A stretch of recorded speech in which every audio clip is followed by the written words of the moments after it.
I'm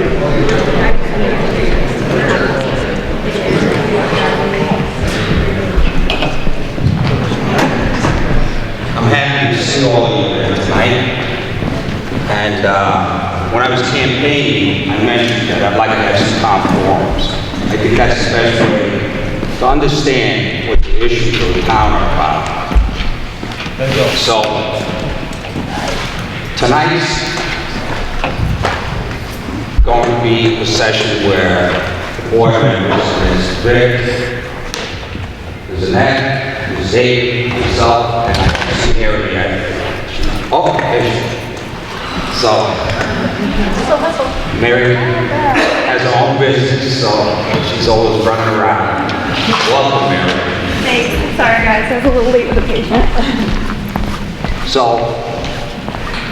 I initially said, I put out a newspaper that I was going to give people from Seneca Falls the first chance to talk. We don't have a lot of people here. So, I'm going to allow everyone to speak tonight.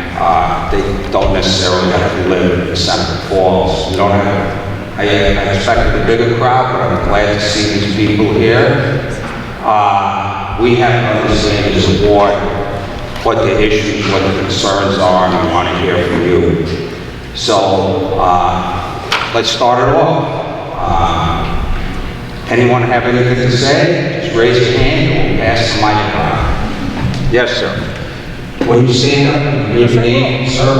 Oh, and could I ask one member of the board to take this, be scribe and take, if there's any questions, we'll take those questions now, post them on the website, and we'll try to answer them as a board. You want me to use a microphone? Or? Yeah, I'll give you a microphone in a second. All right. And because any questions to be asked, it's a we board, it's not an I board.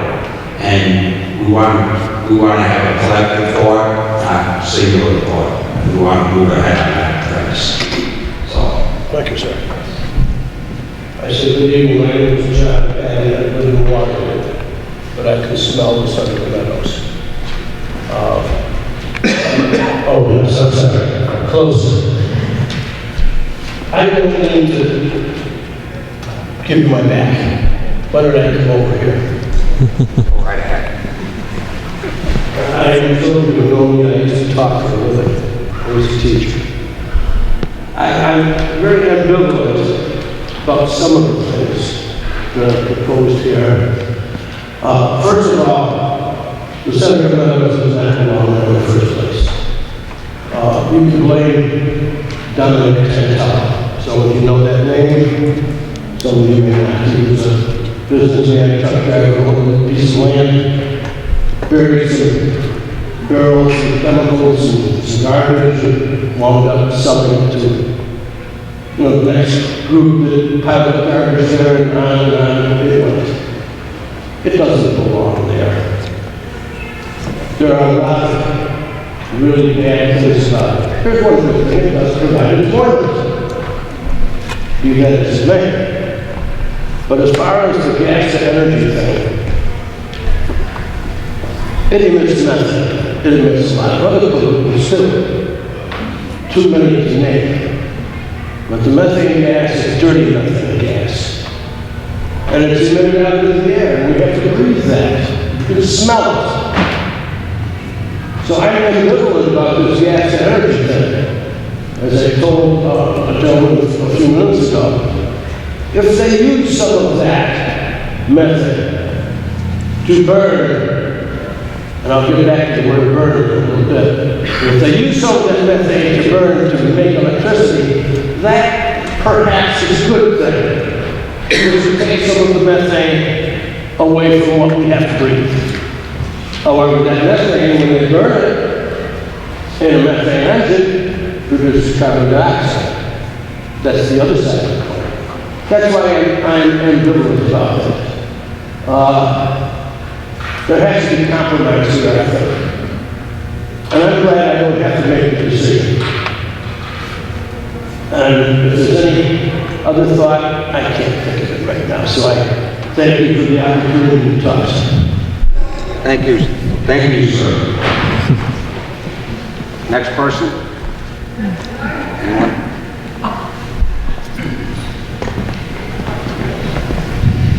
Good evening, folks. My name is Bob Wayne. I live down Bull Lake Road. I want to talk to the town board about two issues. Number one, I know there's a lot of people that are against the dump. I don't know what the future holds for the dump, but I really think with the way our assessments and our taxes are going up in the town of Seneca Falls, you really need to figure out a way that if you're going to close the dump, how you want to make up for that extra money. I think we're actually, my taxes since the village is out have gone up about $1,000, and I didn't even get a vote in. With my assessment going up, I'm told my taxes, just my town and county taxes are going to go up another couple $100, and I don't know what's going to happen with the sewer taxes. So I think the town board needs to really plan on how they close the dump, get the dump closed, how they're going to make up that money. Unfortunately, over the 50 years that it's been there, we've become very reliant on it. Not only that, if the dump closes, we're going to be doing the same thing that people are doing with us. We don't want the trash coming into the dump now, but if the dump closes, where's our trash going to go? It's going to somebody else's backyard, so we're going to be doing the same thing that we're telling people not to do to us. Got to think about that too. We don't want to be known as a bunch of hypocrites. My other thing is down Lower Lake Road, and this is the problem I hope you will be proactive with, is that a lot of the property down there are being bought by people out of town. We're a R1 residential neighborhood. A lot of these people are buying these houses, and they're now putting them out as weekly rentals. To me, that's a business. Business that shouldn't be in a residential area. I got one to the south of me right now. Every week we get a different group of people in. Some of them are nice people, but some of them are downright belligerent and not very nice people and don't care about their local residents. The house to the north of me we just bought a year or so ago, and the people there are from Syracuse, and they're in the process of gutting out the house, remodeling it, and they're going to make that into a weekly rental. And I can probably go down and show you another 10 or 12 houses down there that have been turned in the last couple of years into weekly rentals. I don't think it should be permitted. If they do, when you do permit it, I think they should be like the hotels around here and pay a hotel tax or some kind of tax for the business that they're running in residential area. So please, look into that, please. Thank you. May I add one more thing, please? Yes. I'm sorry to do this. I just thought of something I should have said before. What needs to take place there is first, No trash from New York City should come my way. That's a travesty. I know it's they have to send their trash someplace, but it should not come my way. However, if it does, well, I think there's a way of dealing with that. It's not good to bring that trash here, but I told Mr. Shuttlecourt several times when he was there that the operation there, if trash is brought, the trash should be mandated that the recyclables be separated from the compostables. Compost that stuff, take the glass and the metal and all of the things out that can be reused that will not decompose in that lumber. Take the compostables and turn it into actual compost that can be sold. Bagged up and sold. Some of you may have heard of Milorganite. Milorganite is a product produced by the city of Milwaukee. There's basically composted garbage and sewage treatment sludge. They clean it up, bag it, and sell it. You can buy Milorganite as a fertilizer, country mix, and bag. That's what the meadows should do. Turn their material into saleable compost, like composting it, cleaning it up, and selling it, whatever name they want to put on the bag, that could be done, and they can add employees to that. But the recyclables have to come out of what's right there, and they have to dig into that mountain and take the recyclables out. And recycle them. The glass that isn't going to deteriorate, the metal, the copper, the zinc, the steel, all that can be recycled. The paper is compostable. I compost paper in my compost pile. And it works well. I think I've said it. Compromise and thought can get us through this. Thank you, sir. Thank you again. Okay. Just one comment on Mr. Wayne's comments. Seneca County Board of Supervisors, a number of years ago, passed a law for rental units, seasonal rental units that had charge of residency tax, which went back to the county. Now, if you know something that's not being done, you can call the treasurer's office and he will act upon those things. So there is a law out there on the books already. And the other board members, if you want to respond to some of the issues, feel free to. Well, I just don't see how those things are being run as a business. They can be done in an R1 residential area. Shouldn't even be allowed. Okay. I can address that with you offline here at some point, but I know there is that law, and I hear what you're saying further. You want to take that one step further. So thank you for your comments. Anyone else? Yes, ma'am. Right, I don't need that, but I want to know, why is it any different now for people to rent out their places that they bought than it was when I was a kid? My folks used to rent it there for a week down the lake. I mean, it's been done for years. That was just, It's starting to get out of hand. Because there's so many now, but Way more now than we were back then. I can't say for sure, but. I can. okay, thank you. Anyone else? Yes, ma'am.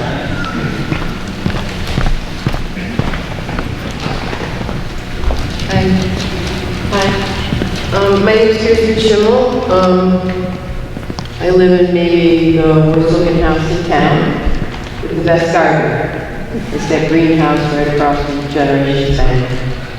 I know a little bit about composting. I know a lot about recycling. It's a little shocking to me that in 2016 we had these tiny little blue things that we're supposed to put our stuff in. I live alone. By the end of the week, mine's overflowing. I don't have any children, I have nothing. So if we're really recycling, if we want to be serious about it, like you're saying, John, we could do this ourselves in terms of Seneca Falls kind of taking care of ourselves. So our garbage went somewhere for 200 years. I bet you we can figure out a way to do it economically, intelligently. I'm worried about groundwater. I don't know if there's an answer for that. But I'm mostly worried about the fact that I'm not young anymore. There's not a lot of young people in this audience. What happens in 20 years? What do we know about the groundwater? What do we know? What kind of environmental studies have been done? What kind of testing?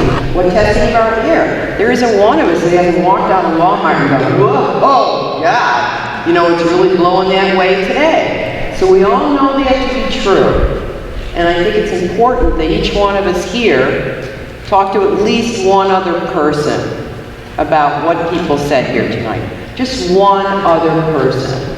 And that, to me, is what starts community action in a constructive way. I really am truly concerned. I live right on the canal. How do I know what's going in the canal? How do I know?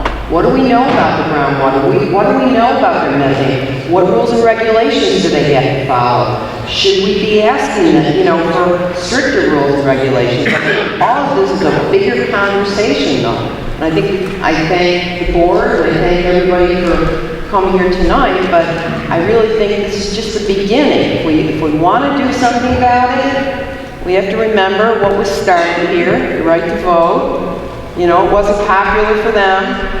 So this is not just our land, it's the land of your children and your grandchildren. And if you want to work in this community and stay in this community, then I think we have a responsibility to teach them about composting, get it bigger than that goofy blue thing that if it rains, God bless, you know, the guys from the carting place have to like try and lift it up. I really think going forward, I'm not happy about the fact that you can see that thing from outer space. None of us are, but it's there. Can we stop it? Yeah, I don't know. Let's bring a class action lawsuit. I have no idea what the rules and regulations are. You know, when I saw stop the dump in 23, I'm like, well, why not stop it now? Why not say, wait a minute, this is not what we bought in for. All of us have changed relationships, whether it's business, social, personal, because the conditions around that relationship changed. So I really think it's up to us, because there's no excuses going forward. I mean, you know, that's really why I came tonight. You know, all of us could have sat in our duff. I think we're all kind of, in a way, congratulated because we're concerned for different reasons. But, and also, look, let's be honest, nobody talked about the environment 20 years ago. And I don't think, you know, whenever they decided, you know, the Meadows is going to happen, I really don't know, I'm completely ignorant on it. You know, I'm not sure. They said, well, you know, you can only go 10 feet. If anybody, I mean, I believe they're selling the methane. I don't think they're burning it. That would make sense. And I think we can work out taxes. I just think that we can be a little more self-sufficient, intelligent, well-read. Let's figure out what we can do. We can work together to do this. I really believe this can be done. And I have faith in all of us. That's all.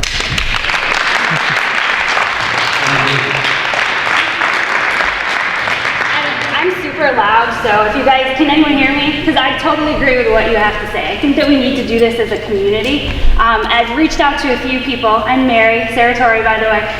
Dave and I sit on the committee for solid waste. So we're your outlet. If you guys have a problem, definitely we want to hear from you. And zero waste is something that's been brought up, composting and recycling. It's something that I think as a board we're very committed to, but I think we have to commit as a community, like you said, to make sure that we're really proactive about our neighbor. I had a great conversation with a person in their young 30s the other day about how she went across the street to her neighbor's house who wasn't recycling. She saw a ton of recyclables being thrown away every day, and she went over with a blue bin, gave it to them, and they now recycle. They just didn't know about recycling. So what I want to do is we're going to get a group together, hopefully this Saturday, with a few people, and if you're interested, please come see me. I want to start working together as a small group and then expand it to a larger group so that we can, one, educate people, because I really feel like the reason why we don't work together as a community isn't so much as we don't want to, it's that we just don't know how to right away. So if we can try to better educate, and show of hands here, how many people would be interested in larger recyclable bins, more composting? So we have a great group of people, and almost everyone raises their hand, right? So I think that that really needs to be done. The other thing I really would love people to do, because I feel like when we're very educated about something, it helps us to better understand what we're working with, is to go to Seneca Meadows and check it out. You offer tours, right? Okay, so I think what we need to do also, how many people have gone up there and looked at what happens at Seneca Meadows? Awesome, but not as many people that are excited about recycling and composting.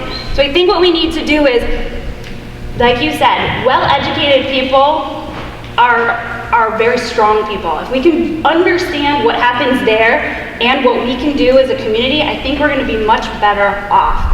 So I think Dave and I went up there this weekend. I got to understand things a little bit better on how everything works. I would approach everyone here to maybe do that same thing. I think the doors are open, and you don't have to agree with Seneca Meadows by any stretch of the imagination to go up there, but to educate yourself in what's happening up there, I think is a first step as well. So I hope that everyone takes that opportunity to do that as well. Mary, might I Yeah, John. add? Yeah. Like the city of Canandaigua, recycling needs to be made mandatory, and then people will recycle. I agree. It has to happen. But Then it won't get education mixed first. in with the garbage. And then you have less garbage. Yeah. You know, really, that's really what it comes down to. So if our taxes could be lowered, if we have less garbage, there's less for people to pick up. I'd rather have that little tiny blue bin as for my garbage and my big, you know, blue thing left over from the village for recyclables. You know, kids know about this stuff. You know, they, you know, maybe just get them involved, get schools involved, get them pissed off about stuff. That's actually my goal. I think I said that right from like day one. Let's get our younger generation. I have a 4-year-old, so I'm right there with you. I want to make sure that I want my son to come back here. I want him to be proud of where he lives, and like we were when we were younger, right? He loves it here. And I want him to continue loving it here. And I think as a community, it's awesome to see everybody here, because I think that's our #1 goal. You came here because you're passionate about Seneca Falls, and that's a great thing. And the larger, we're working on the larger recyclable bins. It has been talked about, so bear with us. There is some education going on today in our schools, and there's one person here, I don't want to put her on the spot, but if she'd like to talk a little bit about that, since the subject is here, she's welcome to it. She doesn't. I don't want to put her on the spot. Would she like to talk? We're on that subject. Okay, and that's Aubrey's. Thank you.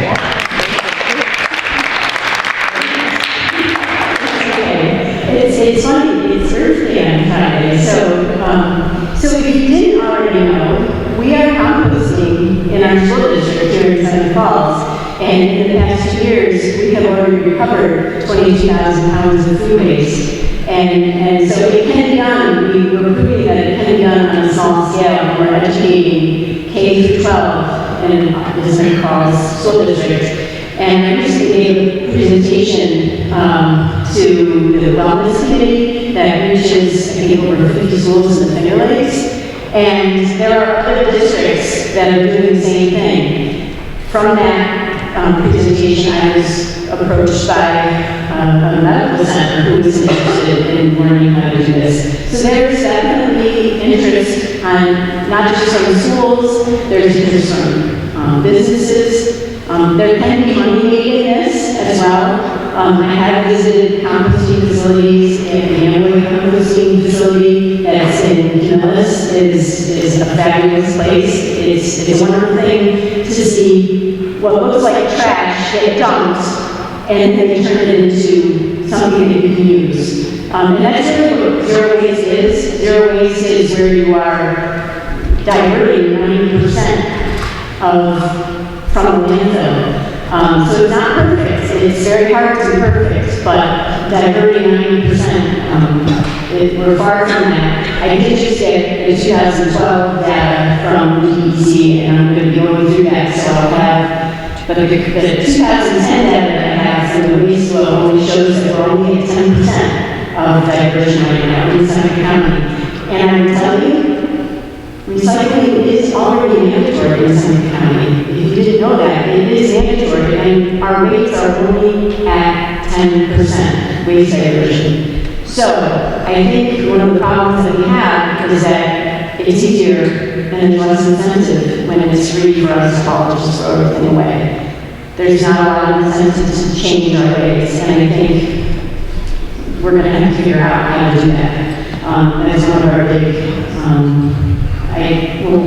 our goals, we're going to figure that out. But I will tell you that there's an Earth Day fair that's going to be going on here at the rec center on Saturday morning from 10 to 11. The group that I'm part of, the Seneca Green Club from the middle school and Myers Academy, will be here with displays on composting, recycling. We're going to be giving away recycling bins. And we have pictures to show what we're doing. We have a composting song. We've been at it a while, so if you're interested in doing it in your own backyard and seeing what it takes, it can be done, and I would encourage you to do so. So please ask one of us to compost, and there are several. So, thanks.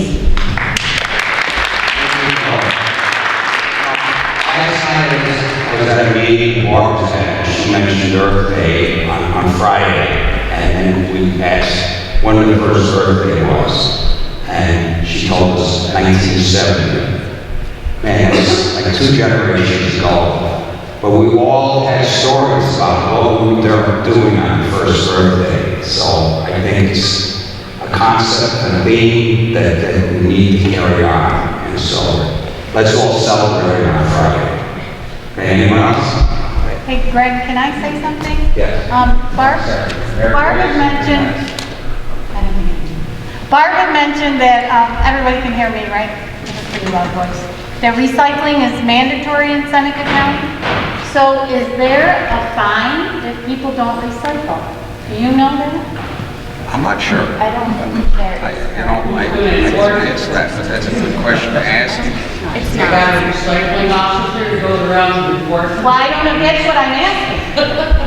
I don't think it's a. I mean, I'm an enforcer, but I know a lot more, no. Okay, so we know that, so that's something we can work on. Could people be taxed if they don't recycle? Well, that's what I'm wondering. That's what what they I'm do in Canada. thinking. Yeah, Okay, that's something we can work on, and we'll get you the answer on if it's mandatory. What are the penalties? Yeah, and is anybody enforcing that or going around to see who's recycling? I'll tell you what they do in Canada. They put the onus on the trash collector. If recyclables are in the trash, they fine the trash collector. Therefore, the trash collector polices that. That's what needs to be done here in Seneca. Clear bags. They mandate. Can I shift gears for a minute? I'm Mary Grace, I live on Barker Street. Another issue that's been a concern of mine, and actually a person who lives in my same ward, it just so happened to walk over the bridge together, and I know it's a concern of hers, the drug issue in Seneca Falls. I'm going to say, can everybody hear me all right? I'm going to say particularly the opiate and particularly the heroin issue. What I have to say will probably be pretty disjointed, but hopefully it'll come together at least in your heads. I remember reading maybe 6 months ago in the Finger Lakes Times, Geneva City, somebody made a statement, Susan, maybe you remember, that the abundance of rental properties in Geneva seem to be causing drug dealers to move in, cheap rents, set up shop. Well, my sense is, and Chief and Vic and others who would be in the know, my sense is that this type of thing is happening in Seneca Falls, that it's one of the issues. The other thing that I'm firmly convinced of, and if anybody's watched some of the PBS's, 2020s, that type of thing about the heroin issue, and a lot of it seems to be related to people having some type of injury, getting an opiate, narcotic, pain reliever, and then turning to heroin. Well, quite honestly, my sense in this community is that it's, at least, there's another factor. That it is as a young person said to me a month ago, I just want to try and see what it was like. That it's,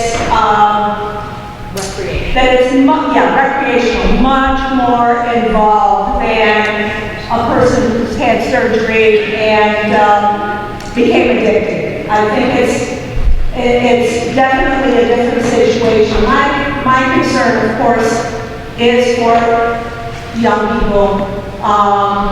People, we know it, we hear it, we see it in the paper.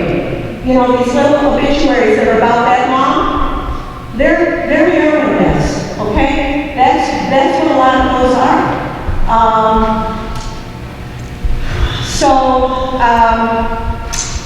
My sense, and I think my fellow person in my ward both agree that we really need to get out there in the neighborhoods, whatever your neighborhood is, keep an eye on things. If you've got a concern, let the police know. I'll tell you, within the last 6 months with that, because I received what was happening when a known drug dealer who was a now second felony offender, just convicted and sentenced, decided he was going to invade my neighborhood because he didn't have any other place to go. You know, I know the schools with education isn't enough. You know, it's got to be also that it does take a village. We need to keep an eye on everybody else, on young people, you know, be concerned. And definitely, you know, economics for sure. You know, if you get businesses, we're going to have people who move in to buy these homes, fix them up, rather than have, you know, all these rental properties with, quite frankly, people from Rochester, Syracuse, wherever moving in and setting up shop. Let's see. Like I say, I know that, you know, it's very complicated. One of my thoughts has been with whatever's going to happen, you know, with the landfill issue, whatever's going to happen with our taxes, I would say no matter what, we have got to keep a local police force. I felt that way all through the dissolution of the village and the creation of the town. I want people to know who I am, where I live. I want to know who they are. And I think that his presence is definitely a deterrent. And Chief, I know that your officers, you know, are working as hard as they can in all areas, not just the drug area. So I think that's it. Thank you.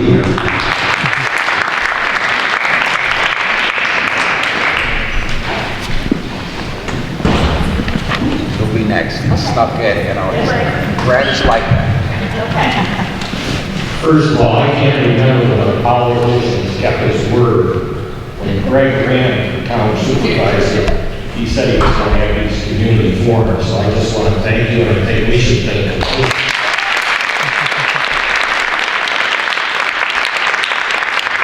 As a resident taxpayer, wouldn't it be great to have these community forums instead of county board meeting, have a dialogue?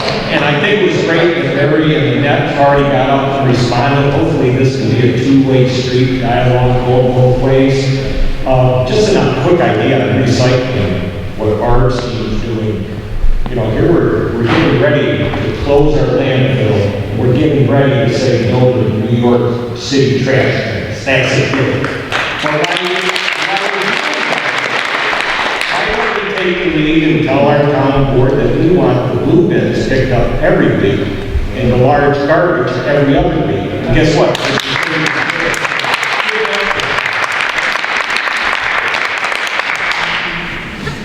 There's a lot of issues here in our community. Raise your hand if your assessment notice went up. Your assessment went up. Oh, yeah. Okay, you got the notice. With what's at hand right now, with landfill smell, the possible expansion, how DEC is talking down to us. You read the article Sunday. It's like the DEC in Seneca Falls is ignoring the people, the little people. That's changing. We're going to have a voice. And we have to keep the pressure on the Zolio and Cole to get us a seat at the DEC table. But this whole situation with the assessments going up, with what we're facing now with landfill, how many think our assessments should be going down? Yeah. Raise your hand. That's the elephant in the room, and that's what you got to look at the next 4 years. First of all, thank you for volunteering. This is probably the toughest job that exists right now as a council member for the town of Seneca Falls. We got assessments going up. We have a community who thinks that assessments should be going down because of Seneca Falls and what may come in New York City for the next 30 years. What has to be done?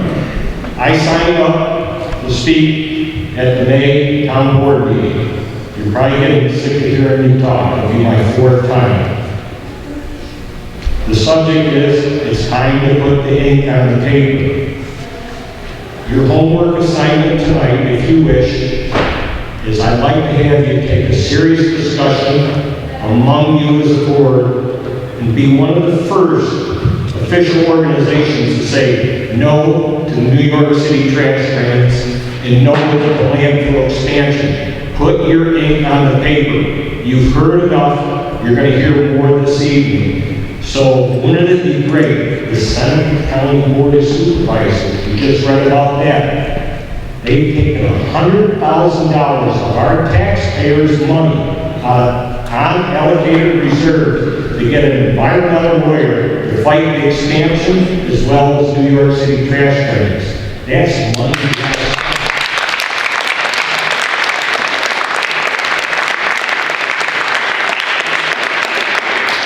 Challenge to the town board, do much of the same, put something on paper so we can talk about the other issues, recycling. Mary brings up a very good point on drugs here in Seneca County, Seneca Falls, probably all the communities in the Finger Lakes area. But the other thing that was very concerning to me, I just came from an IDA public hearing, and it talked about funding for Seneca Energy too. No IDA members in attendance. We're all highly disappointed for the people that sat there in the public hearing. But the thing that broke my heart, 2 of the 5 speakers went on record saying they're planning to move from Seneca Falls. And it wasn't a threat. It came right from their heart that enough is enough. I think they're starting to see what's going on around us. So our time frame is small. When Senator Zolio and Assemblyman Cole just write an article in the paper to tell us what to do, I remember state senators and state assemblymen, it wasn't what we can't do. They used to fight for what we should do. So I don't think we should keep off that. But I think the key right now, assessments going up, people saying they should be going down. How many have had a discussion with your family members about maybe it's time to get out of Dodge? Wow. So it's just that. Sometimes I just think it's me and my wife and my kids and saying, well, I love this community. But this is what you need to hear. You just saw more than half. Show them again. How many have had discussions? I think that's the message of the landfill. We're sick of being the garbage pail of the Northeast. We done, Bill, good comment, what do we do? We have a plan on how to fund and keep taxes down. That presentation will be given shortly. Short term, we've got to stop the permitting. We have to say no, and we have to put the ink on the paper. Thank you.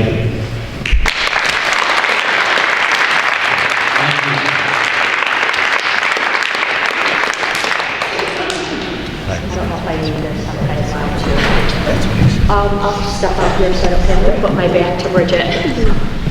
I'm Lorraine Mahoney. I live in the town of Tyre, and interestingly, Brad, my siblings, none of them live in this area, and they say, when are you going to get out of that town?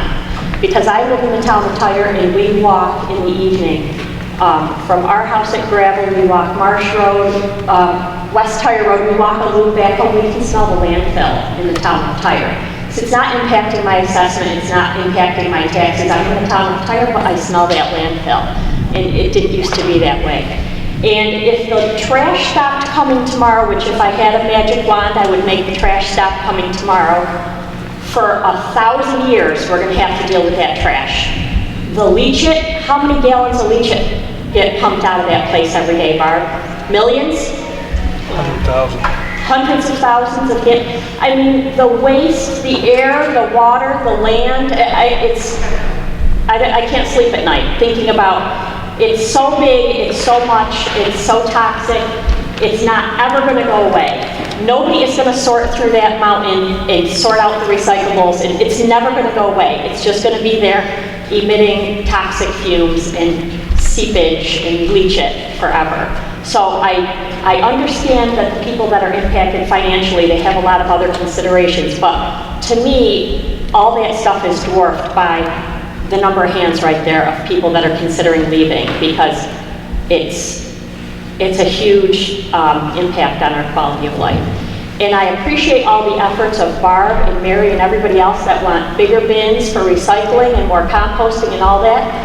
But 99% of the stuff that's going in that landfill is coming in from out of town. So you guys could be perfect. We could be perfect, Barb. We could recycle and reuse and repair and compost, but New York City doesn't care because they don't have to care. Everything they want to throw in their dumpsters gets high speed right to Seneca Meadows. They don't have the incentive. The contracts keep getting written for more trash, more years, and I don't know, I'm overwhelmed. I'm discouraged. It could stop coming soon, and even if it does, great, but then what happens? Does Seneca Meadows still keep running the Leachate operation when their money isn't coming in from new trash? I don't even understand how that's supposed to work. If the trash stopped coming tomorrow, who would mind all that and process the Leachate? How does that work? Maybe you could want to know how much there is. How much?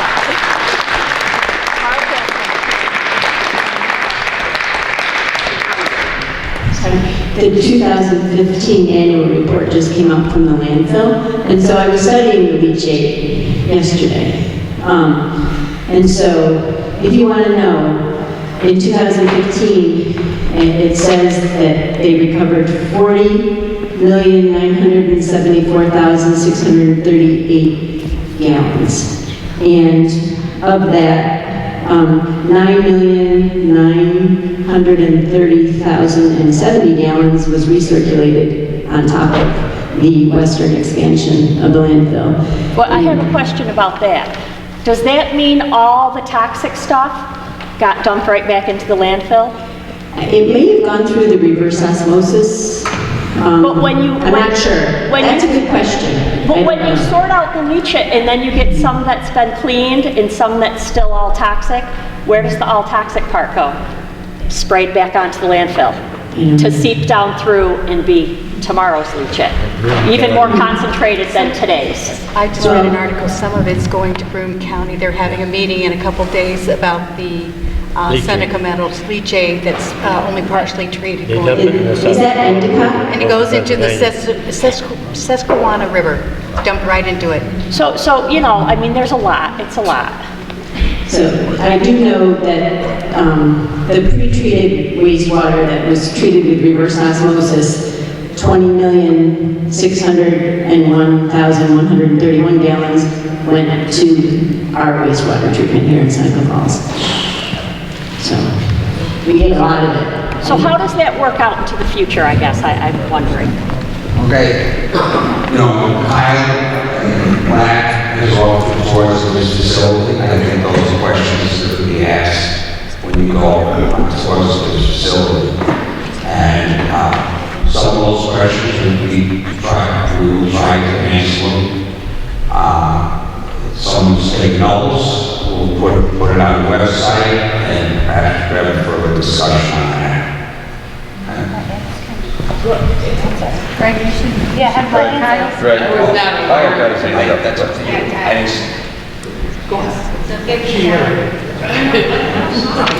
I didn't see a hand up, I'm not actually, well, I was born and raised in Seneca Falls, but I live in Waterloo now. But I am also a property owner around Coverly Road, where they're going to be clay mining. So that's going to affect my quality of life a lot more than Seneca Falls. Now, how far are you going to allow Seneca Meadows to expand? They're in the town of Waterloo now, not just the town of Seneca Falls, but you control what the landfill can and cannot do. They have property from Coverly Road all the way over to what? Middle Blackwood Road, I believe. How far are you going to let them expand? How much more trash are you going to let them bring in? We're getting Canada's trash. It'd be one thing if it was New York State trash, but New Hampshire, Vermont, all the surrounding states. How big do you let that company get? How much garbage do you let it come in? And we don't know what people in New York City or New Hampshire or Canada, some of the states don't even have like deposits on their sodas and different stuff, so they just throw glass and plastic and aluminum right in the trash. How big do you let it get? You guys control it. You're the town of Seneca Falls. We don't have any say, we just put up with the dirt, the state. I live west of the dump, and normally the wind blows from the west, but I can smell it at my house. You can smell it up on 318. I'm surprised the casino even wanted to go in. How many more businesses are going to turn away if you guys letting them expand? I just pay my taxes. I didn't even look whether or not my assessment went up. And if I don't really care if I've got to pay a little more to shut the landfill down.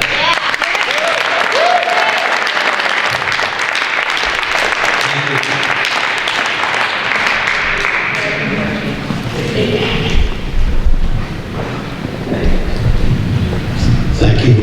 And thank you for the town board, and I'll reiterate what Brad said, for Greg to keep his word and basically conduct this forum. So I guess I'll come up front.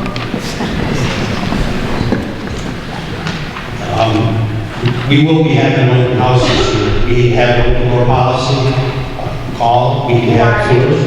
My name's Kyle. I'm the district manager at the Seneca Falls Landfill. Born and grew up here and graduated Myers Academy. I lived in Junius. Lived here pretty much my whole life. So, again, we're going to have an open house this summer, so we encourage everybody to come out and provide tours. We do tours all the time on weekends. So you want to come out and get educated as to what's going on and what's going on with managing landfill gas, managing leachate, managing all those things. We encourage you to call and happy to give you tours. So what I want to talk about tonight is the odors. We're committed to controlling the odors of Seneca Falls. We recognize and understand people's concerns about the odors from Seneca Falls. We too are concerned about these odors. We work here, we live here. And we want this situation resolved as quickly as possible. So I sent a letter out here a few months ago. This is really a follow-up to that. It's going to be delivered to all the residents of Seneca Falls water rooms. So, and I have copies tonight if you want to take it. Within the last 60 days, we've installed 21 new landfill gas collection wells into the landfill and added connections to immediately increase the amount of gas and capture to reduce the odors. We've initiated improvements to the intermediate cover. That's the clay soil that encases portions of the landfill that are temporarily inactive, to better seal the surface so that vacuum is more effective in collecting those odors. We've changed where we place the waste to a less impactful area. I'm sure a lot of you saw us when we were up in the western expansion, we moved down to the lower area to be less impactful. Today, we're installing an additional 13 landfill gas collection wells. We're also installing large pipes to collect more gas from the new and existing collection wells and making additional enhancements to the intermediate cover, the gas control system equipment, and operations to continue increasing that gas collection. We designed an impermeable synthetic plastic and clay cap for the top of the landfill with additional gas collection systems to further seal the landfill and reduce odors. What we're going to do in the coming months, we're going to continue collecting gas from these 34 additional wells. We're going to install this impermeable geomembrane over 50 acres of landfill to cap it and encapsulate it.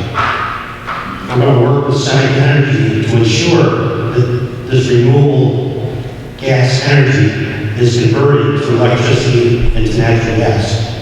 And we're going to continue to focus on what is our top priority. We understand that's the top priority. We're committed, our company's committed to this odor control plan that will continue to bring steady improvement as we install these components in the next few months. And we also commit to communicating more on our progress and keeping you up to date. Again, a lot of you see me, I come to all the town board meetings I can, and available for questions all the time. My office is 200 feet from the landfill, so I know when the orders are coming, way before most everybody else does. It is getting better, and will continue to get better. So, again, I just want to thank the town board for offering this opportunity to let residents and businesses come and express their concerns about what's going on in town. Thank you, I'll this woman before. I'm not a big public speaker. I do a lot of politics in my family, but I'm blessed with genes, so excuse any stuttering or misuse of words. My name is Mary. I'm from Waterloo. I live approximately 3/4 of a mile southwest of the landfill. I would say that the smell. I can't see the smell getting any better, no matter what they do if they continue to expand it. I know it's personally impacted my life because I used to enjoy going for nightly walks, and for some reason at night, it stinks more. Am I the only one that's noticed that? Raise your hand. Okay, so we have 99 voters. How many people have had, now my house was remodeled and it's originally stucco and it's beautiful siding put on and whatnot. I noticed that I've become at times feeling like a prisoner in my home. That the smell has actually trespassed into my property, into my home. How many people have experienced that? And that's going to change? With more trash? In our clay cap or geometric cap? Is that why we're clay mining? I think our poor Seneca County has had enough disruption environmentally. I think we need to give her a break. But I think somebody mentioned earlier about, where's our trash going to go? Is it going to be like, we're just dumping it off on other people? I don't believe that if we close down taking trash from our city that the landfill is going to close, because as residents, our trash will probably still go there. So I know people have been concerned about losing jobs and whatever. One thing about the trash train though is that, I don't know if people realize, if I started thinking about this, talking with a friend of mine, is that, oh, my son, even louder. I'm really shaking this one, but it's we do have a lot of trucks that come in, yes, and there's a lot of traffic, a lot of dust, and whatever. But they also bring in money to our local economy. They eat at our restaurants. Some stay at our hotels. Some go to our gas stations. They have to get their diesel somewhere. So if we put in a trash train, there goes money into our local economy. And we already know that we're having a hard time replenishing money in our local economy because Seneca Meadows has been a deterrent. And I think it only getting bigger, it's going to be more of a deterrent for, I think the IDA, that's their job, is to bring in local businesses. Yes, no? I think they're going to have even a harder time bringing in local businesses. Because, who wants to come into the heart of the Finger Lakes with this huge amount of trash in the backyard? And I noticed when people talk about property taxes. Well, eventually, we keep taking this trash in, and we've got this huge eyesore that stinks or doesn't stink. What's it going to do to your property values? What happens when you go to sell your property or go to get them assessed? You might be paying higher taxes, but you're going to get pennies on the dollar per se. So that's something else to think about when you think about this, you know, this dump expansion. What other? Okay, just some basic things. How many of you have decided on a weekend morning, I'm gonna go do my yard work? Took a step outside and said, raise your hand. How many's gone through that? How many people have deterred your children, your grandchildren, your nieces, your nephews, your younger siblings from going outside to play because it smelled? How many times have you said, oh, I'm gonna run to Walmart, I forgot, like 8 o'clock at night, stepped outside and said, can't do it, can't stomach it. And I love shopping at night. Now I have to shop during the day because it smells. And I think that with more trash, it's just gonna smell. And they know, and it's really ironic because I talked to a DEC officer just recently. He's obviously reading from the same script as Mr. Black is, because he just told, Mr. Black just said basically verbatim what the DEC officer told me, which makes me a little bit kind of curious why the DEC, who's supposed to be, is it state or federal? That's supposed to be kind of, you know, unbiased, seems to be leaning towards supporting the the landfill. And then he said to me, well, you know, I brought up the wetland. My concern is also been Montezuma. Montezuma, if you did a Google map, right from Montezuma straight line to the meadows is approximately 4 miles per bird. You want to fly. In the 70s, Montezuma spent a lot of money and time to repopulate our eagles, our national bird, because they were becoming extinct. Now you see them all along 5 and 20, and I believe there's a lot of nests up there. So, Seneca Meadows puts in this wetland reserve. That looks great. But who are you attracting? You're attracting local birds. And then, what are they picking up? What are they bringing back with them? Same thing about the seagulls. But I won't get into all that. I'll just say that pollution spreads like pollination. It really does. So,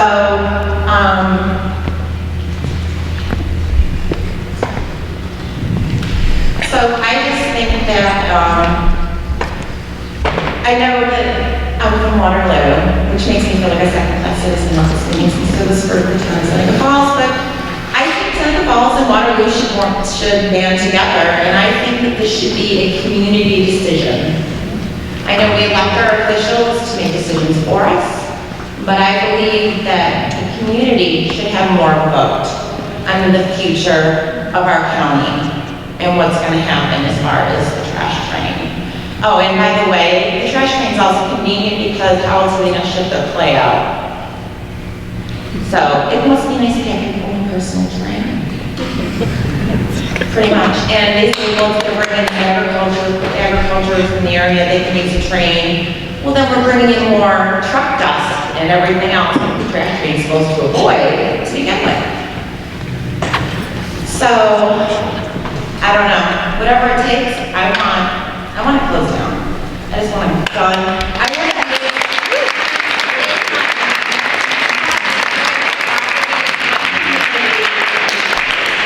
and I know a lot of you too. And thank you for putting up my family. Thank you.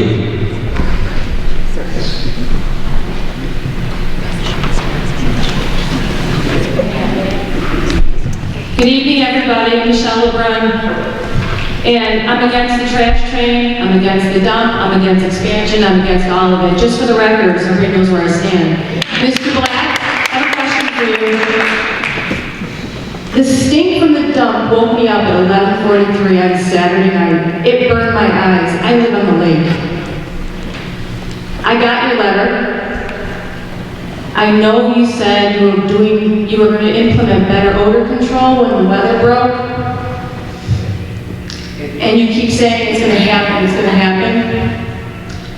But what I want to know is, you guys have been here for how long? How many years? 40 years the dump's been here? Why haven't you given us your best odor control from the get-go? I really think we deserve more than this. We should not have to wake up to stink, go to bed with stink. It stinks.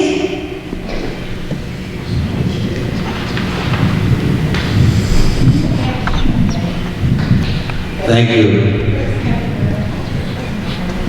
One more thing, I'm sorry. I also wanted to bring up the fact of tipping dust and that being in our environment and how caustic that can be. Because in order for they don't drive those big Mack trucks we see pulling in there, do they? Up those big steep hills? Oh, they do? Wow. I'm gonna be a truck driver, I'm in the wrong business. Anyways, but when you're tipping out building materials, including asbestos, and you use whatever medical waste and whatever, I'm sure there's not somebody standing there with a huge shop vac sucking up all the dust. No, it's going up into our atmosphere. And I'd also like to have somebody, which I've heard has been done, to test our rainwater, a clean test of our rainwater, because how many people smell it in rain and snow? Thank you. Hello, Danielle Pellichelli, I'm from Seneca Falls. Is Michael Moore Thomas here by any chance? He's usually at most of the board meetings. Anyway, this is for everybody who is not on social media. I know people call in to the dump to report a stench or have called the DEC and felt like they have gotten nowhere.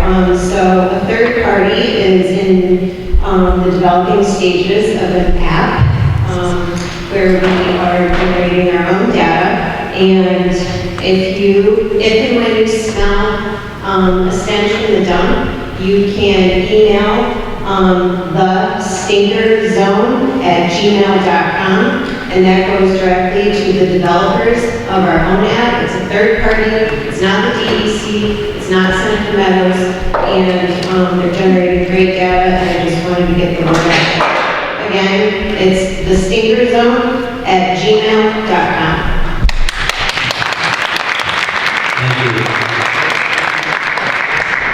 I wanted to, I don't like the ambiguity of all this. I was wondering who it would take to get an idea of what pollution's already been done to our soil. What I walked out from yoga at Mac Fitness last night, I think, oh my gosh, it's awesome out. I'm going to take a deep breath, and literally, I was slammed. Now, I understand that this is going to be hundreds and hundreds of years legacy, but why can't we have somebody today say, this is what's happening, this is only, we need to know that. It feels like everything's up in the air really, and we have no idea as to exactly what is in that soil. What are we experiencing in our water? What are we experiencing in our soil now, today? And even as we have a right to know. Our kids are breathing in. That's one of the biggest things for me. How unhealthy is this place that I've got a 14-year-old, I've got a 12-year-old, I've got a 7-year-old. Should they be exposed to this for 7 years, 12 years, 14 years? Should we get out of town? I mean, it's really that serious.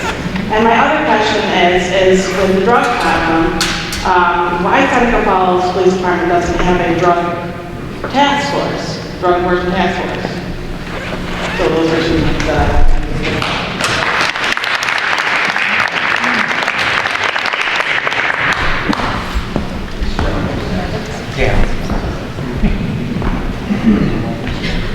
My name is Frank Magner. I'm a Seneca Falls resident and taxpayer.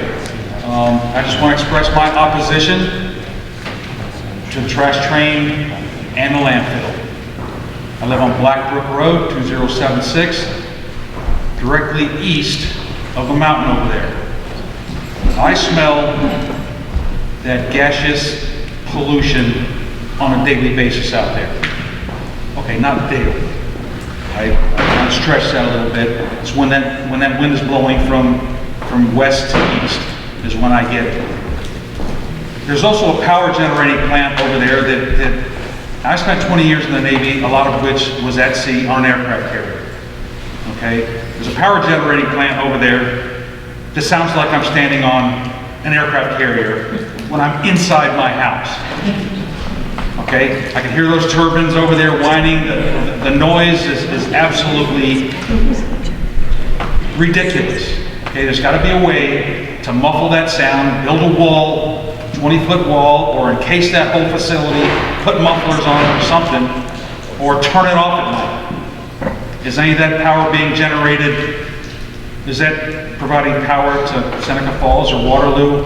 Are we getting any monetary benefit from that, reducing our power costs and things like that? How much is the landfill providing for us, the residents and all that, to reduce our taxes on our real estate? Any significant value at all? I understand that 3 or 4 years ago, whatever, I was talking to the tax assessor last year that supposedly either Senator Nozzolio or Hilarious Clinton or somebody obtained $5 million, and it was given to the county to offset our real estate taxes. I'd like to know what happened to that money. I didn't even hear about that. Yeah, $5 million. Okay, what happened to that money? Now, when I asked the tax assessor about it, he knew what I was talking about, but couldn't answer the question. Okay, he's the assessor. $5 million to where? I believe it was Seneca County or the Seneca Falls area to offset. Unpaid taxes by the Indians. It was to make Seneca County, it was to make Seneca Falls held harmless for non-payment of school taxes by the American natives, the Indians. And that money was put, I'd have to look back to where exactly it was put. Yeah, let's see where that was. And that's a common, that's a common question, and I hope that you... Okay, so the Native Americans as well. Okay, what are we doing to get those folks to contribute paying taxes? Yes. We need to find out about that. Okay, so I heard a young lady talking earlier about, hey, where's all that stuff going down in the landfill and stuff like that? From what I understand, I did a lot of work at Seneca Army Depot, cleaning that place up, both with the Army Corps of Engineers and as a private contractor. The Department of Environmental Conservation was pretty strict about all the constituents, especially the explosive constituents, that had to be removed out of the soil down to a certain level, background level. Is the DEC also being as strict with Seneca Meadows to address the issues that they have out there regarding, someone brought up leachate issues and things like that? From what I understand, those pits over there are lined with a geotextile material as each section of that landfill gets put up. Okay, is that permeable or impermeable or semi-impermeable, or what happens to that geotextile liner over time? Do the chemicals and things like that, the constituents that are in the landfill, degrade that over time? And so is that stuff leaching inside our groundwater now?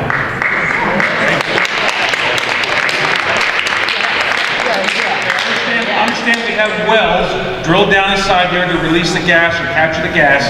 Do we also have groundwater monitoring wells going down in there? Okay, and if so, what is the analysis from the groundwater down there? Because we know from a geophysical standpoint, underground water flows in different directions depending on where the aquifers are and all the rest of that. What direction is that aquifer flowing? Is that coming towards Seneca Falls? Yeah. And Waterloo? And all the rest of that? Okay, so let's get a map of that so we can better understand as citizens and residents of what exactly is happening to this part of our earth. Someone made a comment earlier about, well, gee, I think it was a gentleman back here, I forgot your name, sir, regarding, okay, well, yeah, gee, if they close this down, we're going to have to move trash somewhere else, so we're just going to move it. Okay, well, if we're getting trash and stuff from New York City, Vermont, and New Hampshire, and they're sending all their garbage to us. Okay, I think it's high time that it's their turn to accept some of it.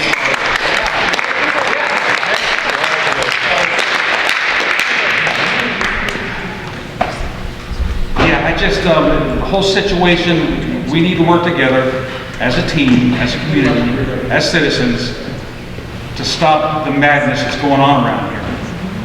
We need something done about that noise over there with those electric generating plants, because in the summer I like to keep my windows open, okay? I lay in my bed and go to sleep. I have to yell at my wife just so she can hear me. Of course, I'm kind of hard of hearing too, standing on aircraft carriers for 20 years in the military, kind of hearing that, but the noise from those turbines, it's ridiculous. Can anybody else hear those from where they live? You can? Okay, a lot of folks, if you're here in the village, well, you hear stuff from the plant across your yard here in the village, but that over there off of Black Brook Road is deafening out there, and the stink is ridiculous, and it can't be good for you. Thank you very much.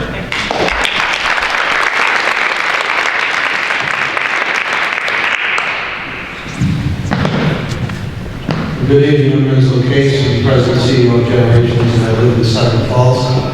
And first off, I want to commend the town board for holding a forum. Second, I really appreciated your approach, Mary, in reaching out to the landfill to talk about solutions. I think they're here for another 1,000 years, as someone aptly noted. We're going to have this thing with us for a while. Dillsboro, North Carolina is a nice place to look at and read about and learn about what they've done with their closed landfill and how they harness the energy and put it to good use. The technology that we're talking about is far and well advanced about many of the sites that I'm afraid many people are still reading. But there are a lot of good ideas that we can take into account. From this little town that's a stone's throw from the Biltmore Estates, which is one of the magnificent land pieces, a piece in North Carolina. So just lessons that we can learn. There's also a very bad landfill in Oklahoma that frankly we ought to be talking to because it's I think it's the only national site for landfill research. And they have a plume that's enormous, underground plume, and it's being used for study on the effects of landfill leakage, seepage, leachate, etc. And rather than guess what's going to happen or what could happen, we can certainly learn from that landfill.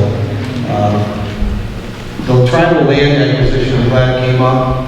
It was a hot button for quite a while. And I know that the county is largely responsible for what's going on in our county, but certainly in Seneca Falls, there's quite a bit of property that's under the control of tribal concerns, and they're not following any of the zoning.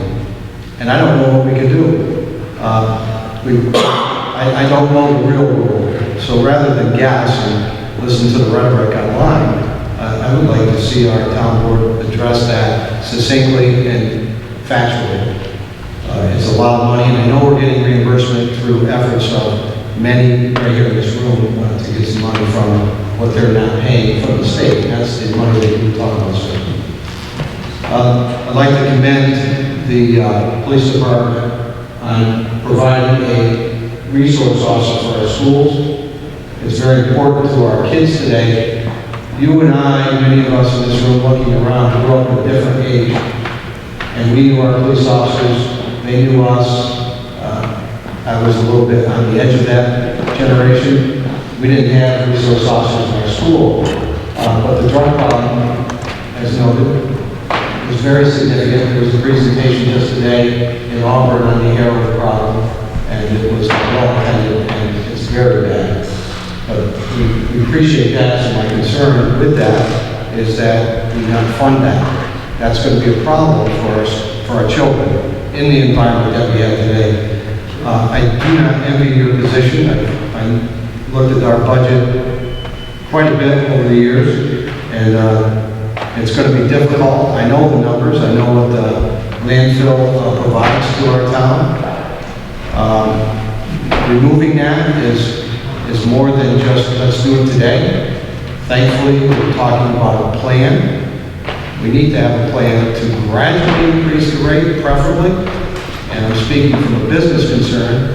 We have several businesses in our area that frankly, if we increase the taxes 50, 100, whatever the number is, percent, there's an argument about that, but whatever that number is, I don't know if we'll be able to retain it. Certainly in the small business end, with the increase in minimum wage, which is 3.3% or something like that each year now until 2021, and that includes our small businesses downtown, that's going to have a significant effect, let alone the healthcare costs that we all know about. So compounding it with additional property taxes is a concern. And certainly there are ways to improve our lot, economic development being one of them. We're not doing a very good job of doing that. And certainly we hope to get some more information about how to be effective in economic development in small towns. There's a lot of small towns that are doing great. And we can follow that, but it's going to be a comprehensive plan. And it needs to be. And one of the areas that I'm really concerned about, and it was alluded to by one of the young ladies that spoke, housing. Seneca County is one of the only counties in this region that has a housing plan. And it's not much of a plan, but it's a plan, but it helps write grants and win grant money as we approach the combined federal, I forgot the initials, consolidated federal funding grants. The town of Seneca Falls really needs a housing plan to address the slumlords that are taking over many grand homes, many not so grand homes, close to our schools, farming schools are all over the place. And I'm not sure how we can change that. I think we should follow Geneva's lead. They've done a good job of tightening up zoning and requiring some adherence, a lot of adherence. And I certainly do appreciate the county has stepped forward on some of the commercial properties and improved on their making sure that the zoning is updated as we take over properties, as people take over properties. Lastly, there's many more items, but I wanted to mention two items. Asset replacement plan that the town created right after consolidation. At the meeting in January, many of the items, it was about 50-50 split. Some items were purchased according to the plan, others were not.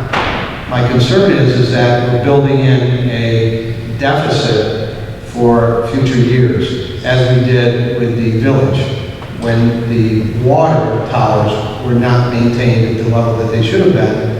And now, as we all know, we've seen a 30% increase in water, and that kind of increase at once is very difficult for folks to take up. My job is, frankly, the old-fashioned savings bank. Our customers invest in each other, and we've got about $100 million invested in this community in residential mortgages and commercial mortgages. Frankly, we know that as these taxes increase and these water rates increase, we know that our families and our friends cannot support it. And it needs to be more gradual. So that little heart attack that we had on the water and sewer was very difficult for many of our customers. Lastly, and it will be lastly, we have some very good things happening in our community, and it's somewhat of a renaissance for both Waterloo and Seneca Falls. We're the closest neighboring areas. I'd like to see us have more collaboration and more discussion with the boards, and I'm not sure how Waterloo works. I know there's a village, I know there's a town. I think they're separate boards. More collaboration there and more in our schools, because we're not going to be able to afford to carry all these things separately, but certainly collaboration is much appreciated at the state level, which, if you remember, just a few short years ago, which governor? Spitzer got thrown out, the next guy, Patterson, his next step as governor was going to support the reducing of state aid to the school to initiate more mergers and force it. The same with towns and villages. Our current governor has spoken about reducing state aid or some other penalties for lack of collaboration, not so much mergers.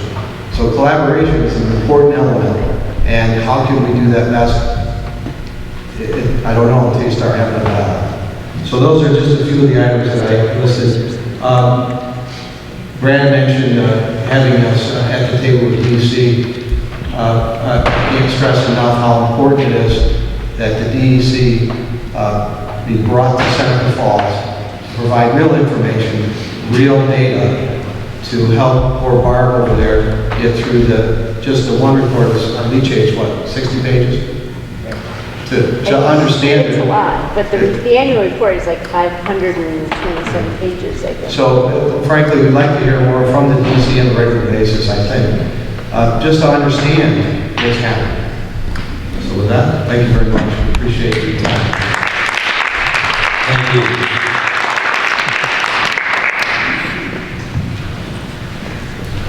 Hi, my name is Cindy French. I'm from Waterville, and I have heard that in the Adirondacks, the garbage trash pickup will not pick up your garbage unless it's in a clear garbage bag.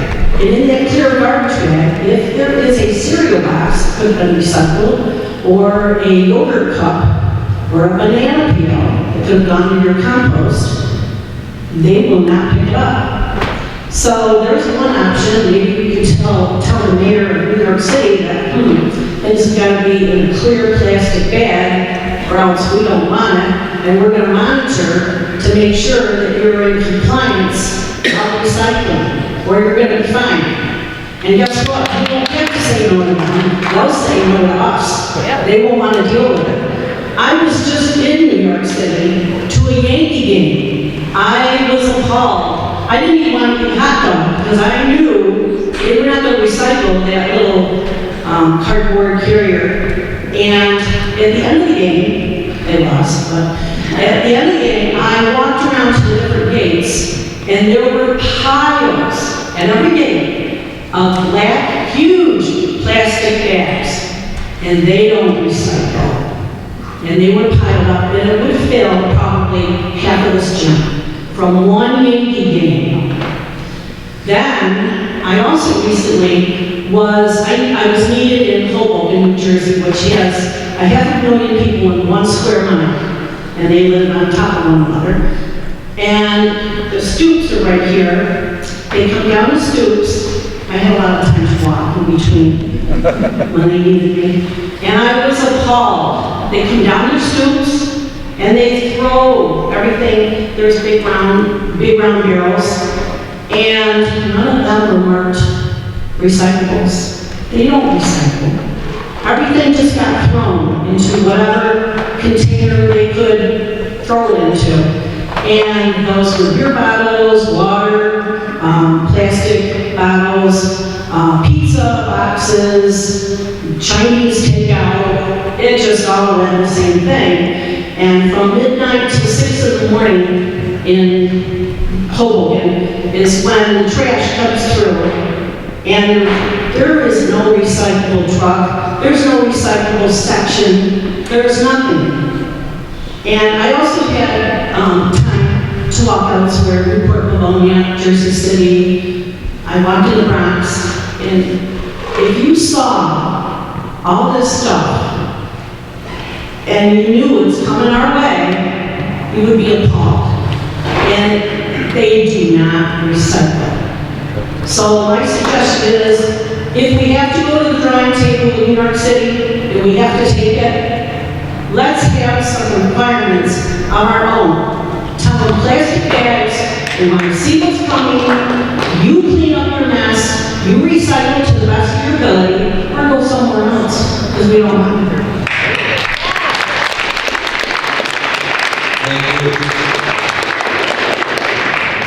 I don't eat hot dogs at Yankee Stadium either, it was at 12:50, so.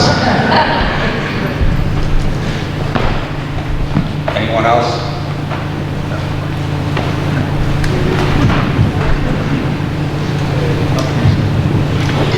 I'm Jen Bristol. I live here in Seneca Falls. First of all, I want to thank the board for having this meeting.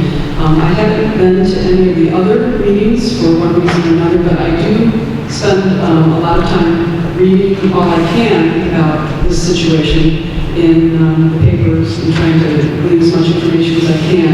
I'm, as most people are here, very opposed to the landfill. I'd like to close down, I'm opposed to the trash train. My question is, though, after all that I've read, this is directed to the board, I guess, is exactly what power do we have as Seneca Falls, as the town board? What power do we have to stop the trash can? Do we have any power at all? It's never really been clear to me. Maybe I just missed it somewhere in all the articles I've read, but I honestly don't know the answer to it, and I was hoping I could get some idea.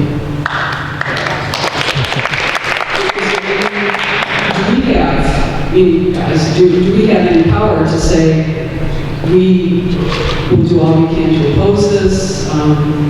It seemed like this just appeared in the paper, like all of a sudden you see this about New York City is, negotiating with the landfill, and it seemed to have bypassed the town that it's located in. So is there anything that we can do specifically to, other than just say we're opposed to it? Is there any legal action we can take? I'm curious. We've contracted with the law firm and we'll be talking to them. I haven't told the rest of the board members, but I intend to tell you, things happen so fast. We're trying to get real good communication. I have something to add to that second too. My mind's on, we'll be meeting Monday night, if that's okay with the board, with the law firm. So those questions will be answered in good time, okay? And so we are moving on those issues. So thank you for asking. One of the other things I want to mention, since we're on top of real fast, in a little while, I'll each of the board members time to speak and say something if they want to. In town of Seneca Falls, we have committees of the board, and they are assessment, economic development, highway, public works, recreation, sewer and water, personnel, website, Bridgeport Sewer District, Public Safety, Court Committee, Solid Waste, and one that has been more or less defunct for a number of years is the Waste Management Advisory Board. I noticed that these meetings are held on the public eye, and I've asked each board member to get back to me, and we're going to have a discussion about this on how we can make these committee meetings more public. Because that's where the process of the decision starts. And if they're made public, and if you're interested in the topics that are going to be discussed, you can come to those meetings. So we're trying to devise a plan to make these committee meetings more public, maybe on a single night, maybe on 2 nights.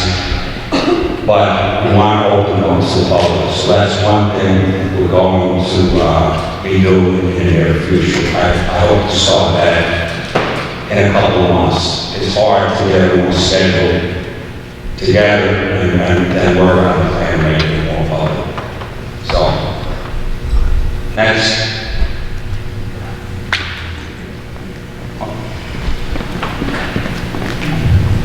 Thank you. My name is Lee Henry. I'm from Waterloo, New York.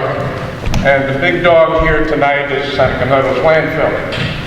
And I'd just like to say a few words about that.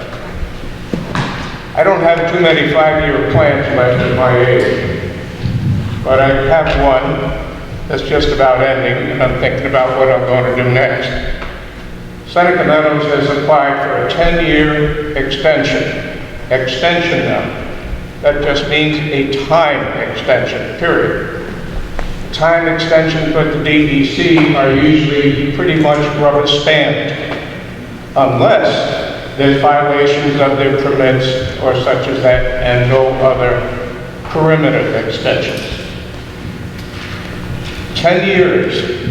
I can't imagine in 2 of my 5-year plans what that would look like. How big can it get? How ugly can it be?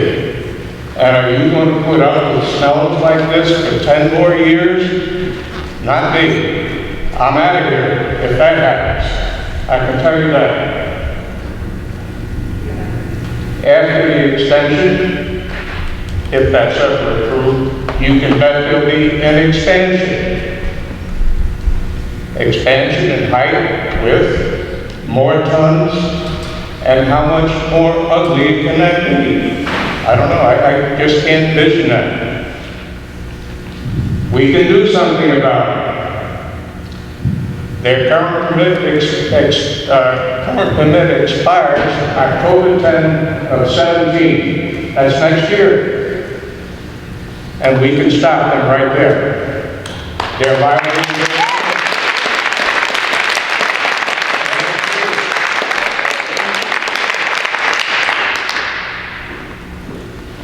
How about Breathe Clean in 17? Yeah.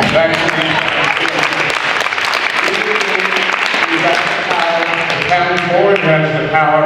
All we got to do is get enough guts behind us to do it. Thank you.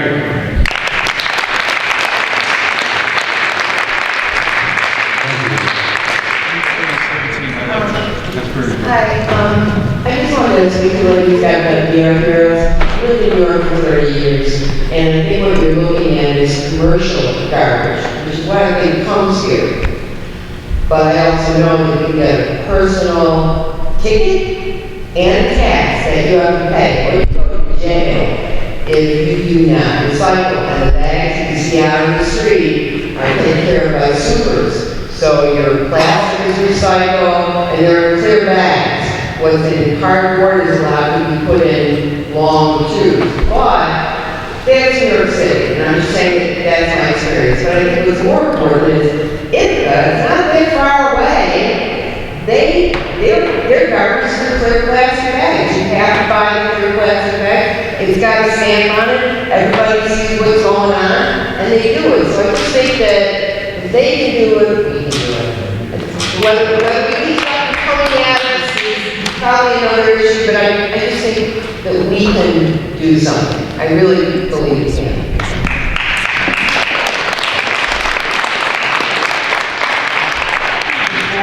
Where did our garbage go before the zone? Does anybody know? I mean, I don't care. There were a lot, actually before dump, there were a lot of unregulated dumps all throughout Seneca County, and garbage was being dumped in a lot of places. None in our town didn't get them.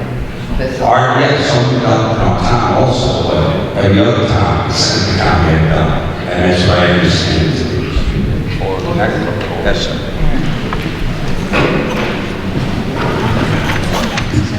Very brief and pointed. Why should the conscientious people in this world have to be the butt of those who don't care? Amen.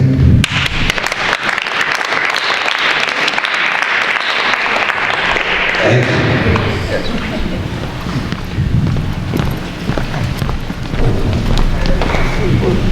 Marlene Monterco, I live in Seneca Falls.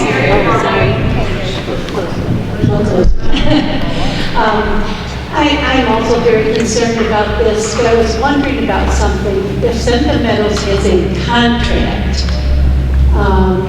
what power do we have in relation to that contract? If it's true that they have to be done or can be done in 2017, is it true that we could actually stop them? I'd like to know that. And also, was there ever a straw vote or any kind of vote taken? Was anything put out to the public before that Seneca Meadows was allowed to come in here? Those are questions I have. If someone knows the answer to that, I would like to know.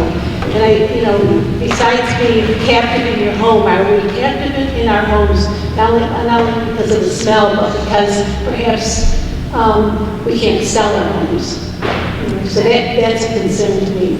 But I would like to know if there was ever a vote or any boards in the area put this contract out there for the public to read and make a decision about. Was there ever a straw vote or any kind of vote? That's my question. If anybody knows the answer to that, I'd love to know. Thanks.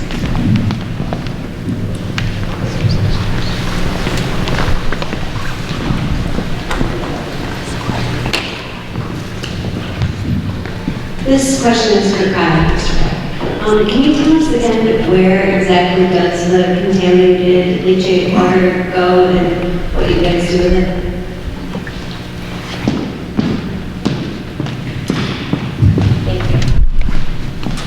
So we treat about 2/3 of our leachate in our RO system, and the condensate, as detailed in our annual report, gets placed back on the waste to enhance compaction, enhance the degradation, and enhance the gas collection properties. That's treated, 2/3 of that treated material does come to the Seneca Falls wastewater treatment. The reality of that material is it's almost clean enough to be direct discharge in this home. So we've already cleaned up and taken the contaminants back into the landfill, which is where they started to begin with, and where the liner systems that we build to contain them are constructed. So a more concentrated element goes back into the landfill? Yes, but it's the elements that came out of it. It's the liquid. So that's why we put the cap. We put the cap on. We shut off that ability for rainwater to come in. We try to minimize as much leachate generation as we possibly can by utilizing these means and methods. And what's the cap? What's that made of? The cap is made of basically the same thing at the bottom is. So it's compacted clay, it's a geomembrane, and it's not a geosynthetic that rots away. It's a 40 mil geomembrane. Again, I encourage everybody to come, take the tour. We can show you the material, you can touch it, you can feel it, you can see it, and it'll give you a much better perspective than trying to paint a picture in the time. Thank you. Are you trucking to Broome County? No, we're not trucking. Not trucking in Broome County? We're trucking down to Binghamton. Pardon? Well, We're trucking some down to Binghamton's Binghamton. Yeah, been that's started true. though. Do you know that, You know how much you truck there, how many gallons a day? It varies. I mean, it varies. they're having a meeting this week, a town hall meeting, where the town is up in arms about the minimally treated leachate that comes to their town, and it's a DEC RIPS pilot program. It's not even a solid program, and they actually dump it right into the Susquehanna River. So whatever you're sending there, you're contaminating their drinking water, and the people in that town are getting really upset. Well, again, everybody that we dispose of leachate at is a publicly treated water treatment plant, just like ours here. Our treatment plant is not direct discharge. The DEC would have violations, consent orders, all those things, and have to shut down instantly if anything was directly done to the end. If you read the article, which I'm happy to share with you, basically it said that the town people were totally unaware, including the town officials, and it took somebody doing deep investigation and inside the DEC to determine that it isn't even a valid program, that they were using that particular town and community and dumping up a minimally treated leachate as a pilot program to see how well it would do. And people are now have found out, and again, it's a meeting that's coming up, I think May 6th was the meeting. And so that's how Seneca Metals is getting a good rap in a distant area where, you know, you're contaminating their river systems, their drinking water. Again, we have contracts with these people, they must provide us their valid DEC permits, all of their DEC. No, it was a DEC pilot program, and the people in town didn't even know about it. They don't want to drink their water. Yeah, no one wants to drink their water. Again, you know, I'll be happy to send you the article, And you might want to, as a matter of fact, I'm going to be talking to one of the coordinators of the meeting tomorrow morning to try to get additional information. I missed his call today because of another meeting. But you might want to send a representative to that meeting because Your it's... PR person. Yeah, your PR person. Because it sounds really bad. And Thank you. Just a little feedback. I had mentioned earlier, there was an IDA hearing over 5:30 at the town board offices on Bear Street. And at that public hearing, no IDA member was in attendance. And it was for funding for the Seneca Energy 2. Perception. What's that phrase? Perception is reality. I almost felt like the vote was taken. They weren't even here to listen. I think everybody knows my concerns on Senator Zolio and Senator and Cole. They should be here listening, or somebody from their office. But we can only share with what's here in the town. Perception could be my opinion only. I'd like to maybe see people respond one way or the other. Body language, you five get it. I can feel it. I'm anxious to hear what you have to say about the future of the landfill, the ink on the paper. My perception of legal counsel and code enforcement officer, why aren't they here?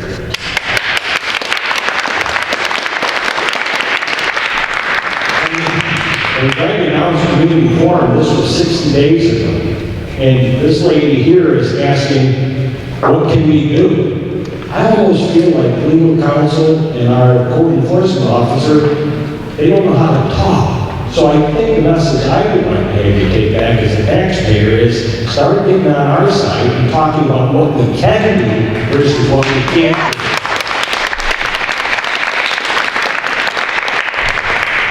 Thank you, Greg, for bringing up those two issues. Both of them asked me,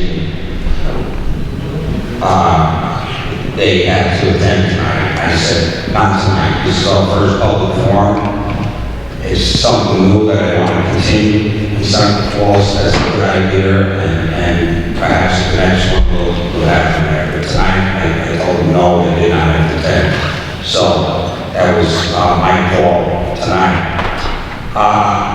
One of the things I see time is getting short now, and I wonder if we could turn this around a little for the next 5 minutes. I think this has been a good forum, a good start. I'd like to have these again in the future. I'm thinking about September, I have another one. And I'd like to know how the people felt just initially for the next 5 or 10 minutes on this one, how we can improve. Can we talk on single subjects for half-hour periods, or whatever the ideas are? It's just a brainstorming session for the next 10 minutes. So if I could indulge in that, that would be helpful to us as a board. Or we're moving on, okay? I'll speak to that. My concern as a citizen talking to other people is that you guys aren't meeting regular enough or on a weekly basis, and that time is of the essence, and that communication is maybe lacking a little bit between the board members. So maybe if you could just clarify if you guys, how much you are meeting and what you are doing to work forward. Okay, thank you. Well, can I say something about that, Phil? Yes. Okay, so I'm a brand new to all of this. And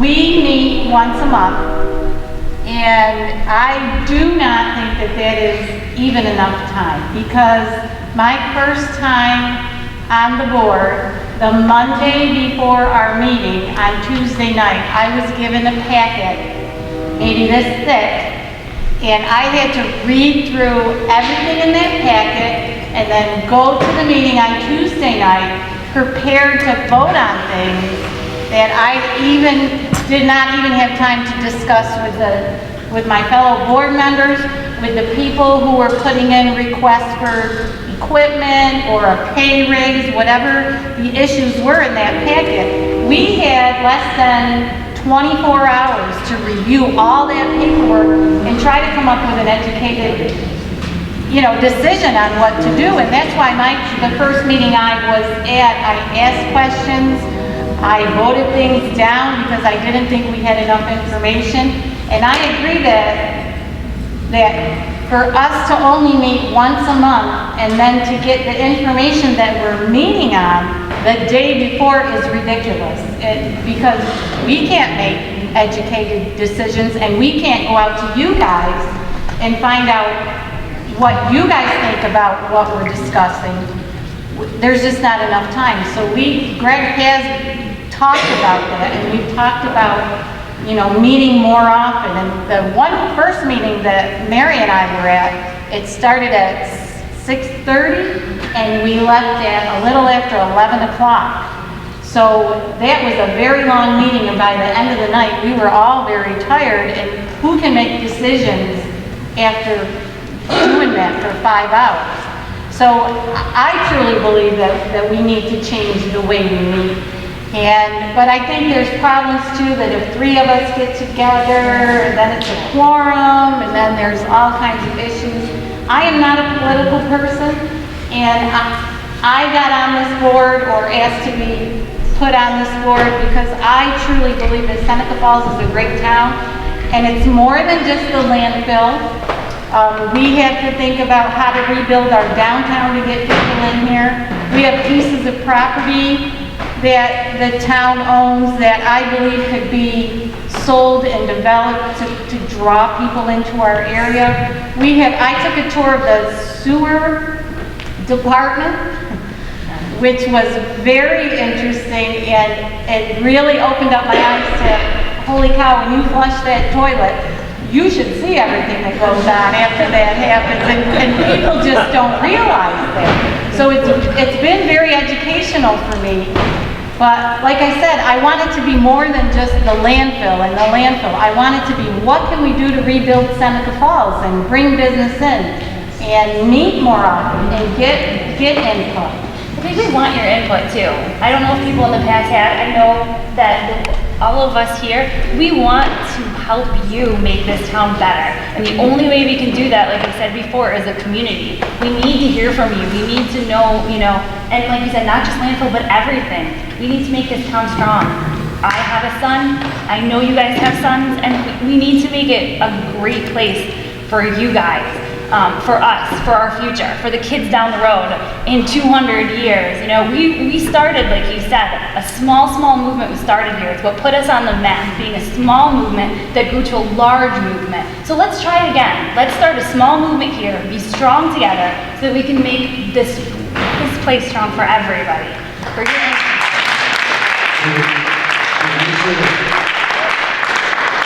To answer a couple of questions that were put forth tonight, yes, and I agree with you. One meeting a month is not nearly enough, and I believe that I've had almost 3, maybe 4 meetings some of the months I've been in office. So I think we are improving on that, but we want to structure it into a good process where that becomes part of the process of more than 1 meeting a month. And I think the committee meetings get together on 1 or 2 nights will be part of that process. So thank you for your thoughts. As for the packets, they will be given out on Thursday afternoon from this point on. And we're working on that too. So we'll have the information earlier.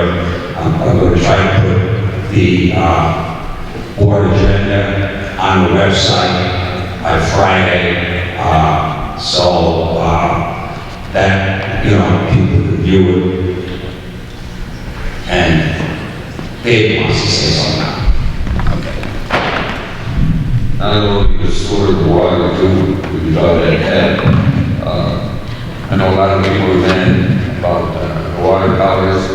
They haven't been done since 1995, or no, because the boys told me, just let them go. So, I mean, we didn't really want to go through that this time, so we had to, You see what happened out there with the water elsewhere, so we're going to keep clean water. Also, our website, our email addresses are out there, go board, our phone numbers. If I get email or phone call on my answer machine, I try to get back to people as fast as I can, or try to give them some advice or steer them over. I had one day about the police, and I emailed Sue, and he got right back to me on what happened, and I went back to services and copied an email to explain what had happened. I know people were saying, how come the sheriff is here? This was one that was 20 people or more, an uprising kind of thing. And when that call goes out, and the chief can tell you, all agencies will come. Seneca County Sheriff, Waterloo, State Police, this is what happened. So we're trying to protect the village. We know about the drug problem. We talked about getting in the budget. I talked to Greg about this before to try to get, when people say, hey, why you put another police officer on? Well, I think if we put another police officer in the future for drugs, I think it's well spent too. I mean, the resource officer, I see his reports, the board sees his reports, for the resource officer at the school, there's a lot of things going on that's being taken care of there too. We're trying. The landfill, yes, that's a big issue. And we'll work through it. Like Greg said, we did hire a firm, a law firm out of Rochester. We talked to them all the time on Monday, and we'll get their advice. I mean, this is what they specialize in, and this is what the board decided to do to get somebody down there that does this legally and specializes in to give us advice. The only thing I want to say is, I'll try to keep it short and brief. I've lived here in Seneca Falls my whole life, born and raised here. I'm raising a family here. I got involved in January, I took office. It's kind of been an eye-opening experience for me. I'm trying to be, as well as the board, transparent as we possibly can. The people in the community I view are stockholders in the community, and we are responsible for letting them know what's going on. I have a little bit of frustration, and we're trying to work through it on how to disseminate information throughout the board, because as Annette said, if you get more than 3 board members, it's considered to be a public meeting under the open government laws, which is not a bad thing, but you can't have too many open meetings. I guess what I'm trying to say is, if you're only discussing 1 or 2 issues among board members, it kind of seems a little redundant to have 10 board meetings or whatever in a month. But I do agree that we could possibly have a couple. And I know that it seems sometimes when things are going on that we're not moving as fast as people would want us to, but we're trying to do the best we can. I think with community support and the support of the board, I think we have some challenges ahead, but I think we can get through that and address these issues and hopefully make Seneca Falls the vibrant community that it used to be.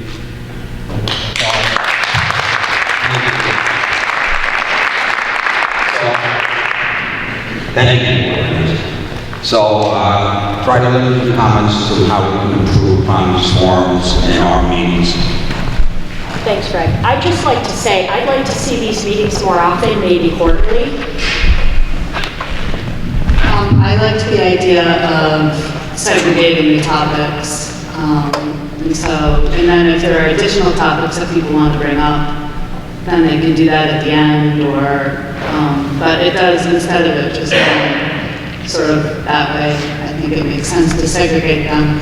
And in terms of, I don't think you have a Facebook page, and I know that, I have a tormented, not relationship, but I see the pluses and minuses of it, but the plus of Facebook is that it comes to people.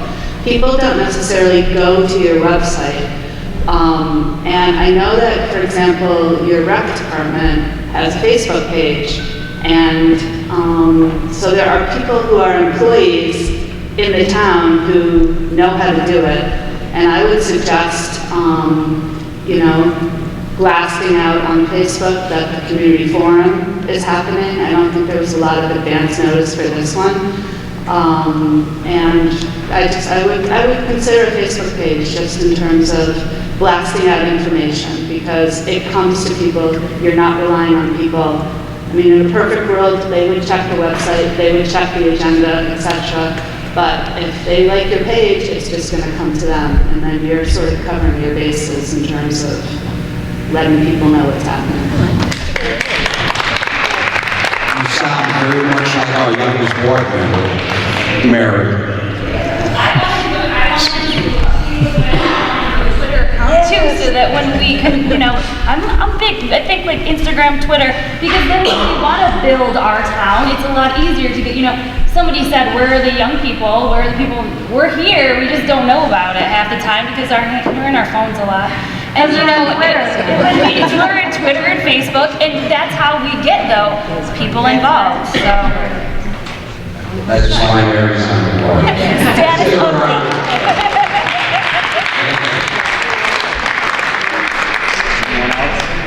I can make it a thing where we went, our 2 board members left, and we went from 18 to 10, and I think the first 2 that came up, I remember making a comment to Greg and Vic. I think we're going to have 2 women on the board because of their presentation that they give us, and the younger generation, business person, business ideas for economic development, growth, you know, town to do.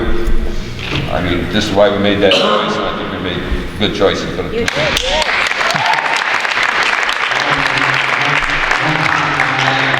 Our interview process, I thought, was very good, and the only thing is, when I'm moving around Mary tonight, sorry about it, but when Mary walked into the room, she interviewed us, we didn't interview her. Anyone else? Greg, I've got a comment over here. Just 4 words come to mind for the board and our town supervisor, and I guess it would be God bless you all. Because I don't think very many of us in this room would want to be sitting at that table right now with all the issues with the landfill, with everything else that's going on. And I think we all need to be as supportive as possible of these folks, because you have all.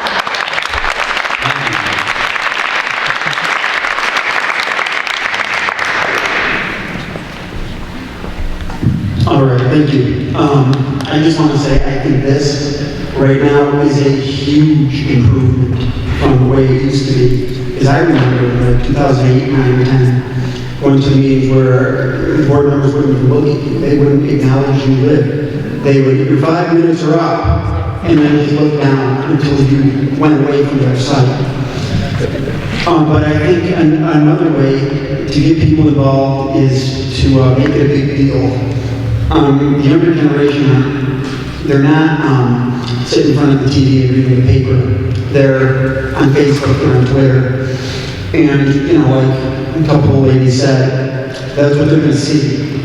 That's what they're going to see, that's what they're going to acknowledge. Make it a big deal, you know, maybe take out, just thinking from like a marketing point of view, maybe take out an ad on Facebook or something that people are going to see. And that's what they're going to respond to. They're going to see that, and that's going to bring a lot of the younger people out. And maybe for, you know, maybe a little bit, I don't want to say older generation, but maybe taking that out in the newspaper that people are going to see. You know, I read the newspaper every single day, so I'm talking about myself here too, but people are going to see that, see an ad in like a weekly thing. If they keep seeing it, they're more likely to respond to it and to come out. So, you know, but I think this right here is a huge improvement from the way it used to be. So, thank you.